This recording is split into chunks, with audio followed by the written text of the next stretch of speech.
You don't have to go to Pompeii to see an amazing mosaic. This mosaic here at the Elizabeth Park Rose Gardens represents so much that is interesting, diverse, and engaging about Maryborough's history. It's been created by the community together with artist Paul Perry. These different groups and people, the Maryborough Horticultural Society, Maryborough Rotary, and Maryborough Zonta, have helped shape and create this beautiful mural with Paul, and the community is very grateful for the continuing contribution, the continuing connection that these groups have with this beautiful park. This park has grown with the city, you know, from a cemetery through to a playground, through to what we have now, a rose garden, which is just perfect for its location.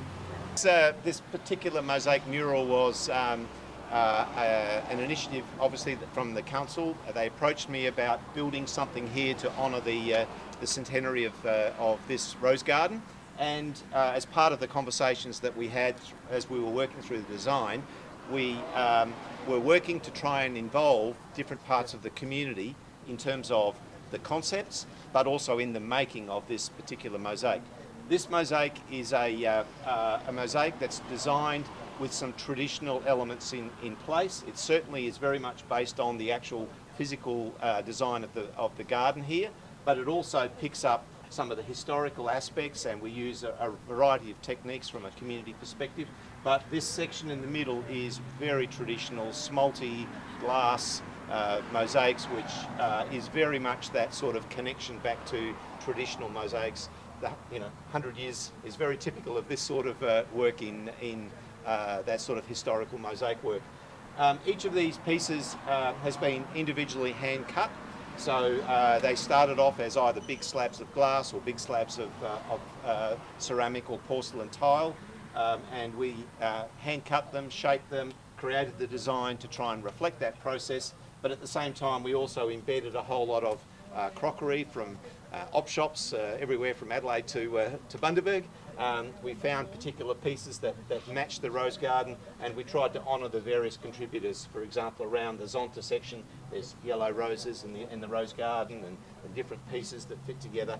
And then these trees down the side are meant to represent both a traditional Romanesque style of mosaic, but also represent the trees that are planted here by the council to honour those people who turn 100 here in Maryborough. We were asked to have some input into the 100th anniversary of the Elizabeth Park Rose Gardens in Maryborough, and this was one of the suggestions put forward, this beautiful mosaic plaque. So one weekend, one very cold weekend, we were involved in creating this part of it, which is the Maryborough Horticultural Society Tree of Life. We had a very good mentor with Paul, and we joined other clubs in and around from Maryborough as well. It was quite enjoyable. This mural here, the mosaic, I just find it so utterly perfect and matches in with the story of this 3¼ acres since Europeans arrived on the scene here.